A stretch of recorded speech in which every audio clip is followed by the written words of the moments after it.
ഞാൻ fantasy factory എന്ന് പറഞ്ഞിട്ടുള്ള യൂട്യൂബ് ചാനലിന് വരാണ്. അപ്പോൾ നമ്മൾ സിനിമയെ റിലേറ്റ് ചെയ്ത് ക്വസ്റ്റ്യൻസ് ചോദിക്കാനായിരുന്നു. സാർ മൂവി കാണുന്ന ആളാണോ? കാണും, ഒരുവിധം കാണും. അത് ആസ്വദിക്കുന്ന ഒരാളാണോ? ആസ്വദിക്കുന്ന ആളാണ്. ഏറ്റവും കൂടുതൽ ഇഷ്ടം ആരായിരിക്കും സിനിമ ഫീൽഡിൽ? ഏറ്റവും കൂടുതൽ മമ്മൂട്ടി, പിന്നെ അത് എന്താണ് മോഹൻലാൽ. ഓക്കെ. അപ്പൊ ഇപ്പോ മമ്മൂക്ക കുറച്ച് ബ്രേക്ക് ആയിരുന്നു സിനിമയിൽ തിരിച്ചു വന്നിട്ടുണ്ട്. അപ്പൊ എന്താണ് ഒരു ഫാൻ ആയതുകൊണ്ട് എന്താ സാറിന് എന്താ തോന്നുന്നത്? ഇനിയും വരുമ്പോ മൂപ്പര് നല്ല അടിപൊളി പടങ്ങൾ എടുക്കും എന്നാണ് നമ്മളെ വിശ്വാസം അല്ലേ? ഓക്കെ. ഇപ്പോ മോഹൻലാലിന്റെ കേസ് വരാണ്. ഇപ്പോ ഈ അടുത്ത് ഭയങ്കര വലിയ പുരസ്കാരം കിട്ടി, ദാദാ സാഹിബ് ഫാൽക്കെ അവാർഡ്. അതില് സാറിന് ചെയ്ത വികാരം എന്താണ്? കുഴപ്പമില്ല, തെറ്റില്ലാണ്ട് പോണ മൂപ്പര് പടങ്ങളൊക്കെ ഡിസേർവ് ചെയ്യണ്ടെന്ന് തോന്നുന്നുണ്ടോ? അതൊന്നുമില്ല, തോന്നുന്നില്ല. വേറെ മമ്മൂട്ടിക്ക് കിട്ടാണ്ടിരുന്നത് മമ്മൂട്ടിക്കാണ് കിട്ടേണ്ടത്. മമ്മൂട്ടി പിന്നെ ഈ അസുഖവും കാര്യങ്ങളും അതൊക്കെ ആയതുകൊണ്ട് മമ്മൂട്ടിന്റെ പെൻഡിങ് ആയിപ്പോയല്ലോ, കുറെ പടങ്ങളൊക്കെ പെൻഡിങ് ആയിപ്പോയി. ഇപ്പോ ഏതെങ്കിലും ഇപ്പൊ ഒരു സിനിമ മമ്മൂട്ടിയുടെ റിലീസ് ആവാൻ വെയിറ്റ് ചെയ്ത് നിൽക്കുന്ന ഏതെങ്കിലും സിനിമ ഉണ്ടോ? അത് ഞാൻ ഇതായിട്ടില്ല, നോക്കിയിട്ടില്ല, അപ്ഡേറ്റഡ് അല്ല. ഓക്കെ. എന്നാലും മമ്മൂട്ടിനെയാണ് ഭയങ്കര ഇഷ്ടം. മമ്മൂട്ടിയാണ് വന്നതിനാ അത് പെട്ടെന്ന് കൂട്ടിക്കാണും.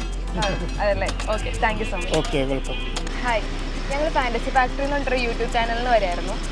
ഓക്കെ. ഒരു സിനിമയെ പറ്റിയുള്ള ഒരു പ്രൊഡക്ഷൻ കമ്പനിയുടെ ചാനലാണത്. അപ്പോൾ സിനിമയെ പറ്റിയൊക്കെ ഒരു റിവ്യൂ ചോദിക്കാനായിരുന്നു. ചേട്ടൻ്റെ പേരെന്തായിരുന്നു? ഹരിലാൽ പി. ഓക്കെ. ചേട്ടൻ ഇവിടെ ഫോട്ടോ വെച്ച് തന്നെയാണോ? ഫോർട്ട് കൊച്ചി അല്ല, കോട്ടയം പാമ്പാടിയിലാണ് എൻ്റെ വീട്. ആണല്ലേ? ഓക്കെ. ചേട്ടൻ ഇവിടെ എന്ത് വർക്കാണ് ചെയ്യുന്നത്? ഇവിടെ സ്കെച്ച് ചെയ്യലാണോ? ഇവിടെ സ്കെച്ച് ആളുകളുടെ ഫോട്ടോ വരച്ചു കൊടുക്കുകയാണ്, ലൈവായിട്ട് വരച്ചു കൊടുക്കുക. എത്ര സമയമാണ് ചേട്ടൻ എടുക്കുക? 10 മിനിറ്റ് കൊണ്ട് വരച്ചു കൊടുക്കും. 10 മിനിറ്റ് കൊണ്ട് വരച്ചു? 10 മിനിറ്റ്. ഇതൊക്കെ ചേട്ടൻ വരച്ച ഫോട്ടോ? അതെ അതെ അതെ. ഓക്കെ. ചേട്ടൻ സിനിമ കാണുന്ന ഒരാളാണോ? സിനിമ കാണുന്നില്ല. സിനിമ ആസ്വദിക്കുന്നില്ല? സിനിമ എനിക്ക് വലിയ ഇഷ്ടമാണ്, പക്ഷേ എൻ്റെ ചെവിക്ക് ഒരു ചെറിയ പ്രോബ്ലം ഉള്ളതുകൊണ്ട് സിനിമ മനസ്സിലാകാൻ ബുദ്ധിമുട്ടുണ്ട്. അതുകൊണ്ടാണ് സിനിമ കണ്ടുകൊണ്ട് ആരെയാണ് ഏറ്റവും ഇഷ്ടമുള്ള ഒരു സിനിമ നടൻ അല്ലെങ്കിൽ നടി, അഭിനേതാവ് ആരായിരിക്കും? എങ്ങനെ? സിനിമയിൽ ഏറ്റവും ഇഷ്ടമുള്ള ഒരാൾ ആരായിരിക്കും? ഏറ്റവും ഇഷ്ടമുള്ളത് മോഹൻലാലാണ്. ഓക്കെ. ഇപ്പോൾ റീസെന്റ് മോഹൻലാലിന് ദാദാ സാഹിബ് ഫാൽക്കെ അവാർഡ് കിട്ടിയായിരുന്നു. അറിഞ്ഞായിരുന്നു. അതിനെപ്പറ്റി എന്താ പറയാനുള്ളത്? അത് അർഹിക്കുന്ന അവാർഡ് തന്നെ ആണെന്നുള്ളതാണ് എൻ്റെ അഭിപ്രായം. ഇപ്പൊ 1-2 ആൾക്കാരോട് ചോദിച്ചപ്പോൾ അവർ പറഞ്ഞു മമ്മൂട്ടിക്കായിരുന്നു അത് കിട്ടേണ്ടത്. മമ്മൂട്ടിയും സെയിം അഭിനയക്കാരനാണ്. മമ്മൂട്ടിക്ക് പറ്റുകയില്ലാത്ത ചില സീനുകൾ അഭിനയിക്കാൻ മോഹൻലാലിന് പറ്റും, എന്നാൽ മോഹൻലാലിന് പറ്റുകയില്ലാത്ത സീനുകളായിട്ട് ഒന്നും തന്നെ വരുന്നില്ല. അതാണ് പറയാനുള്ളത്. മോഹൻലാലിന്റെ അത്രയും അഭിനയം കണ്ട് ഭയങ്കരമായിട്ട് ഒരു അഭിമാനം കൊണ്ട ഏതെങ്കിലും ഒരു സിനിമ പറയാൻ പറ്റുമോ ചേട്ടന്? അഭിമാനം കൊള്ളുന്ന എനിക്ക് ഏറ്റവും ഇഷ്ടപ്പെട്ട സിനിമ എന്ന് പറയുന്നത് കാലാപ്പാനി. അത് ഭയങ്കര ഇഷ്ടമാണ്. ഭയങ്കര ഇഷ്ടപ്പെട്ടു. അതിൻ്റെ പാട്ടും അതിൻ്റെ അന്നത്തെ ആ ഒരു കാലഘട്ടത്തിലേക്ക് നമ്മളുടെ മനസ്സിനെ കൊണ്ടുപോകുന്നത് പോലെ നമുക്ക് തോന്നും. അത്രയധികം ഇതായിട്ടാണ് മോഹൻലാൽ അഭിനയിക്കുന്നത്. അതെ. അപ്പോൾ മോഹൻലാൽ 100% അതിന് അർഹനാണെന്നല്ലേ സാറിന് പറയാനുള്ളത്? പറഞ്ഞു കേട്ടത്. അത് ശരി. ഓക്കെ. അപ്പോൾ thank you so much. Okay, thank U. ഒരു പബ്ലിക് റിയാക്ഷന് വേണ്ടിയിട്ടായിരുന്നു. ഇപ്പോഴത്തെ റിലേഷൻഷിപ്പിനെ പറ്റിയിട്ട് നിങ്ങൾക്ക് എന്താ പറയാനുള്ളത്? റിലേഷൻഷിപ്പ് എന്നൊന്നും ഇപ്പൊ പറയാൻ പറ്റത്തില്ലല്ലേ. ഇപ്പൊ എന്തോ സിറ്റുവേഷൻഷിപ്പ് എന്നൊന്നും പറഞ്ഞു എന്തൊക്കെയോ ഷിപ്പുകളെല്ലാം ഇറങ്ങിയിട്ടുണ്ട്, കുറെ ഷിപ്പുകൾ പോകുന്നുണ്ട്. ഇപ്പൊ സിറ്റുവേഷൻഷിപ്പുകളുണ്ട്, പക്ഷേ നല്ല ഷിപ്പുകളുണ്ട്. എന്തെങ്കിലും ഒരു ഇതുണ്ടാവുമല്ലോ പറയാനും, എവിടെയെങ്കിലും വിളിച്ച് പറയണം തോന്നുന്നു. ആരെയും വിശ്വസിക്കാൻ പറ്റത്തില്ല. പിന്നെ തീർച്ചയായിട്ടും കുഴപ്പമില്ല, നല്ലവരും ഉണ്ട്. അപ്പൊ അവിടെ എവിടെ ഒരു നന്മ ഉണ്ടല്ലേ? 10% നമുക്ക് ഇപ്പോഴത്തേതിൽ ഒരു 10% ചേട്ടനുണ്ടോ? ഞങ്ങൾ ഉണ്ടാവും. Thank you. റിലേഷൻഷിപ്പ് ബന്ധങ്ങൾ, മാതാപിതാക്കളാണെങ്കിലും മക്കളാണെങ്കിലും ബന്ധങ്ങൾക്കൊന്നും വില കൽപ്പിക്കാത്ത കാലഘട്ടം. സെന്റിമെന്റ്സ് ഒന്നും ഇല്ല. അച്ഛനാണെന്നും മക്കളാണെന്നും ഭാര്യയാണെന്നും ഭർത്താവെന്നും ആ സെന്റിമെന്റ്സ് ഒന്നും വർക്കാത്ത കാലഘട്ടം. ആർക്കും റെസ്പെക്ട് കൊടുക്കണില്ല ഇപ്പോഴത്തെ സമൂഹം, അല്ലെങ്കിൽ ഇപ്പോഴത്തെ ജനറേഷൻ എന്താണെന്ന് അറിയില്ല. അതെ, നമ്മളൊക്കെ ചെറുപ്പത്തിൽ ഇപ്പൊ എനിക്കൊരു 39 വയസ്സുണ്ട്. നമ്മളെ ചെറുപ്പം ഞാൻ വളർന്ന സമയത്തൊക്കെ അങ്ങനെ റെസ്പെക്റ്റും കാര്യങ്ങളൊക്കെ കണ്ടു ഇതൊക്കെയാണ് വളർന്നത്. ഇന്നത് കാണുന്നില്ല. Thank you sir. ഒരു പബ്ലിക് റിയാക്ഷന്റെ ഒരു ഇതായിട്ട് ചോദിക്കാം, ഇപ്പോഴത്തെ റിലേഷൻഷിപ്പിനെ പറ്റി എന്താണ് പറയാനുള്ളത് നിങ്ങൾക്ക്? റിലേഷൻഷിപ്പ് എന്ന് പറയുന്നത് വളരെ ഒരു ടാസ്ക് പിടിച്ച ഒരു കാര്യമാണ്.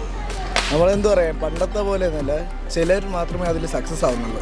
ബാക്കി ചിലരുടെ ലൈഫൊക്കെ വളരെ സ്പോയിലറായിട്ട് പോയിക്കൊണ്ടിരിക്കും. അതെന്തുകൊണ്ടായിരിക്കും ചിലപ്പോൾ? എന്തുകൊണ്ട് പരസ്പരം ഒരു അണ്ടർസ്റ്റാൻഡിങ് കാണത്തില്ല.